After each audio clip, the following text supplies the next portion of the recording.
My lord, the preparations are complete. Excellent. Then let us begin. In many ways, Revenant Kingdom follows in the tradition of the Ni no Kuni series, once again putting a young boy at the heart of an epic story across a gorgeous cel-shaded land. You are the kingdom's last hope, Evan. You cannot die here. In other ways, however, Ni no Kuni 2 strives out on its own with an energetic but far too easy combat system and a new focus on kingdom building. It's a meaty, fun adventure, but it's missing the deep characters and challenge that usually come with a JRPG of this scope.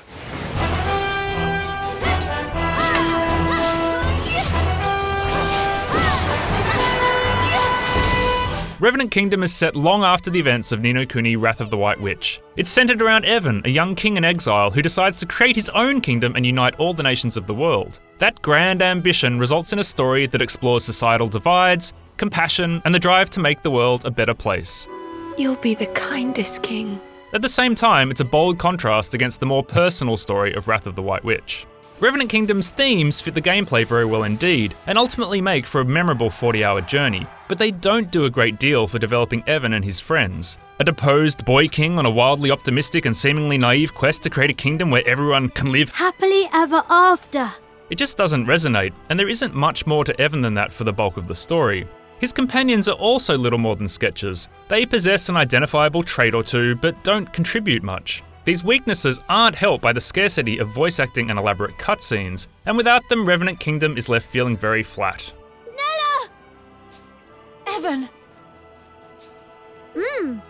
Life is breathed into the world by some suitably zany side quests and the odd, genuinely funny moment. You are under arrest for the crime of public affection.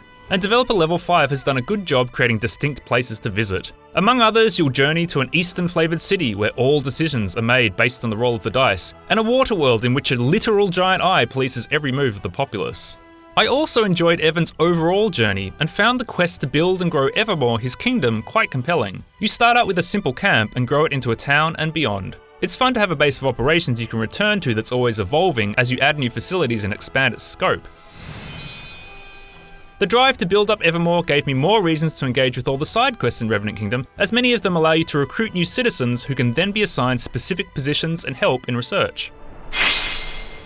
It gives greater purpose to fetch quests too. In addition to leveling your characters, you're also trying to level your kingdom.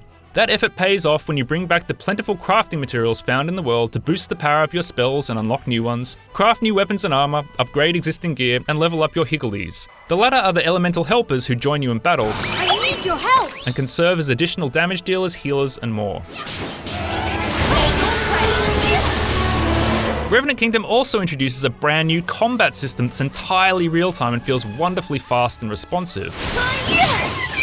You're leaping at enemies with light and heavy attacks, casting spells, dive rolling to avoid damage, and largely letting your party members take care of themselves. It's a big change, but great fun, and the fact that fallen foes are constantly dropping loot only adds to the action RPG feel.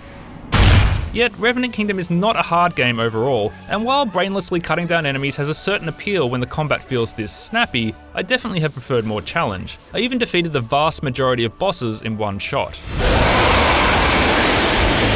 Of course, this is still very much a straight JRPG in other respects, so you can use points earned in battle to tweak your tactics, to become stronger against certain elemental enemy types or less susceptible to specific debuffs, or make other adjustments that suit your playstyle. Like to be nimble? Put some points into the dodge skill to increase the length of time you're invulnerable while rolling. Want to hit harder? You can choose to boost the damage done by heavy melee attacks. You can even make adjustments to your battle rewards, so if you want to prioritize earning XP over rare materials or gear drops over coins, you can do that too. There's even a whole other type of combat in the form of skirmish challenges, which see you take troops into battle and engage enemies using something of a rock, paper, scissors system. I found skirmishes a little clunky and unrewarding, but at least you're only forced to play them a handful of times. That was too easy.